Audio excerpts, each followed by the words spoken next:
I agree on the need to change the qualifying criteria so that the potential candidate has the experience to deal with how our sizable financial resources should be managed. I also agree that given the complexity of the issues facing our government, that a strengthened Council of Presidential Advisors, or CPA, and a closer working relationship between the CPA and EP will ensure the best decisions for the sake of our nation. Finally, the need to ensure that every community has the chance to see one of its own becoming the EP underscores the very nature of our multiracial society. It very specifically endorses the view that this multiracial character of society must also be represented in the highest office of the land. Personally, I would like to see this multiracial character of our society be a lived reality in all aspects of our society.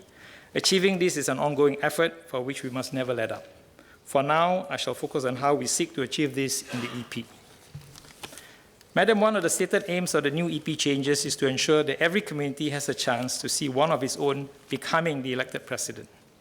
Yet the real challenge is to ensure minority representation in electorate where the Chinese community dominates. Surveys and statistics have shown how, despite all our efforts at forging a common Singaporean identity, the current reality in Singapore is that the tribal tendency remains a factor. People still tend to drift towards their own kind. This finding has caused some discomfort to some Singaporeans. I myself did not find it pleasant reading. It is also my sincere wish that one day race will no longer matter. But for now, we cannot ignore the facts and trust that the better angels of our nature will surely prevail, especially on a matter as critical as the EP. We had recognized such tribal tendencies in some of our policies, such as the Ethnic Integration Policy, or EIP, in public housing. When that policy was implemented in 1989, there was some unease among Singaporeans, including our minorities. The policy seemed heavy-handed. Yet over the distance of time, the policy has served the national interest well by preventing ghettos in our public housing and enabling integration to take place. I myself struggled with this policy in my younger days, but I've come to recognize that we need such policies to avoid the pitfalls of other societies that have ignored the human tendency to behave in tribal ways and insisted on seeing the world as they sincerely believe it to be. These societies have suffered for it. The integration of different communities into a cohesive, a united Singapore society requires deliberate policy tweaks and constant work. We are now introducing a similar policy tweak. While being presented euphemistically as a circuit breaker in successive elections of the EP, it is a tweak that guarantees a chance for a minority to become the elected president. In typical Singapore fashion, if this works, we will see over a sufficiently long time representation from the various communities as EPs reflecting the racial breakdown of our society. The support for this proposed policy tweak has not been unanimous. Some argued that Singaporeans are mature enough to know whom to elect in order to maintain a harmonious society. Then there are also some who feel that such a move goes against the strain of meritocracy, as they believe in, and in fact is really another example of doing too much in helping the minorities in Singapore. Where do ordinary Singaporeans lie in the spectrum of views? The recent study by Channel News Asia and the Institute of Policy Studies found that given a choice, most Singaporeans prefer someone of the same race as president. More than 80% of respondents of Malays and Indians say they would accept a Chinese Singaporean as president. However, less than 70% of Chinese respondents found a Singaporean Malay or Indian to be acceptable as president. Furthermore, according to an MCI survey, when asked if they think we should have a minority as an EP, the vast majority, including the Chinese, agreed wholeheartedly. However, when presented with a circuit breaker option, the majority balked. Why is this so? We can only guess, but these studies confirm the concerns I had when this idea was first mooted. I was concerned because I was putting the minority communities, including my community, in the spotlight again. To understand this is to put yourself in the shoes of the minority community, especially the Malays, and see it from our perspective over the 50-year trajectory of nation building. We have frequently been in the spotlight for the last 50 years. After separation from Malaysia, there were difficult questions for all communities, and more so for the Malay community in this new nation.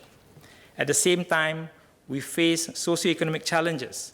We lag behind in education, higher divorce rates, higher crime rates, and more recently, Islam has been associated with the terrorism threat.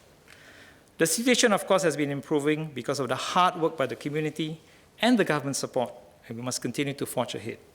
But it has not been all smooth sailing.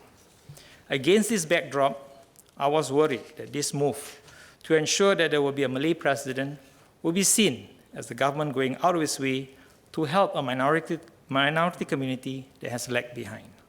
I was worried that the Malay candidate may not be able to command the respect of all Singaporeans. So I will be the first to say that we must never compromise on the qualifying criteria. If we were to carry out the proposed tweak to ensure minority representation, we must do so because it is good for Singapore and Singaporeans, and not just for the minority communities, and certainly not for the Malay community. The candidate, minority or otherwise, must meet the same exacting requirements and therefore be seen to be good for all Singaporeans. And let me also recognize that this desire to see a president from one of our own, especially for the Malays, is an emotive one. Among the older Malays, having lived under a Malay president, it is understandable that they yearn for one after a very long time. We have not had a Malay president for 46 years. Our first president, the late Mr. Yusof Ishak, died in office on the 23rd of November, 1970. An entire generation of Malays have grown up without ever having a Malay president. Furthermore, the younger generation has grown up with meritocracy as the basis of how our society is organized. And hence, among younger Malays, there seemed to be a bit of reluctance to have the circuit breaker. Yet in closed-door discussions, many would raise their hands in wanting to see a Malay president, but very few would say this publicly. Some would argue that the race of the candidate should not matter, that the most important thing is whether that person can do the job and do it well. But to have a qualified Malay to do the job speaks to a long-held desire among the community to see one of us serving in the highest office in the land. It is about our place in this nation that we call home. Malays, more so than other communities, look forward to seeing one of their own recognized for excellence and leadership. So when Natasha Nabila topped the PSLE in 2007, and in fact broke the record for the highest PSLE scores, till then, the community was overjoyed. Yet in previous years, a Chinese student may have topped the PSLE, and yet we do not see fireworks or celebrations in the Chinese community. And for me, it speaks to a personal experience. In 1968, we had our first Malay president scholar, Mr. Muhammad Ismail Ibrahim, my eldest brother.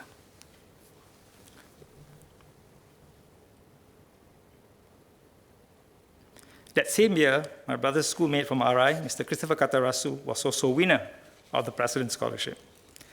The celebration by both communities could not have been more stark. When we sent off my brother at the airport, and he was then piloted by airport, my entire clan turned up, and some had even camped overnight at our place. Christopher, on the other hand, was accompanied by only his immediate family.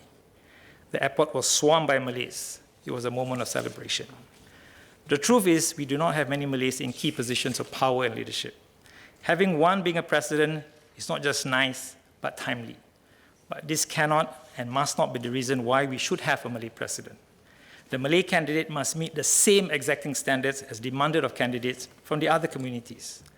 My reasons for raising this example is for the other communities to better understand the psyche of the Malay community and the historical burden that we have carried when we have been perceived as an underachieving community. And so now I come to my final point, which is about the quality of the candidates. There are two equally important roles of the EP, ceremonial and custodial. I fully support both roles, especially that of a unifying figure representing all Singaporeans. In this regard, it is the character of the candidate I am most worried about. After all, we have seen very successful businessmen who are also crooks. To state honors is too low a bar. How do we guarantee that that candidate will make decisions in the best interest of all Singaporeans? Indeed, what makes a good president for all Singaporeans? While we had debated much about the qualifying criteria, especially the candidate's experience in managing large organizations, equally important are the values and the ethos of the candidates. Madam Speaker, in conclusion, we must look for good, honest, hardworking, selfless individuals who are prepared to do what is right for Singapore. To be a president is no mere job. It is a calling to serve all Singaporeans. It demands integrity, selflessness, and the desire to always promote the common good. So regardless of the candidate's race, they must all be held to the same high standards of character and values. We must never compromise on standards. We do not want and we cannot accept tokenism. We want a president to command the respect of all Singaporeans.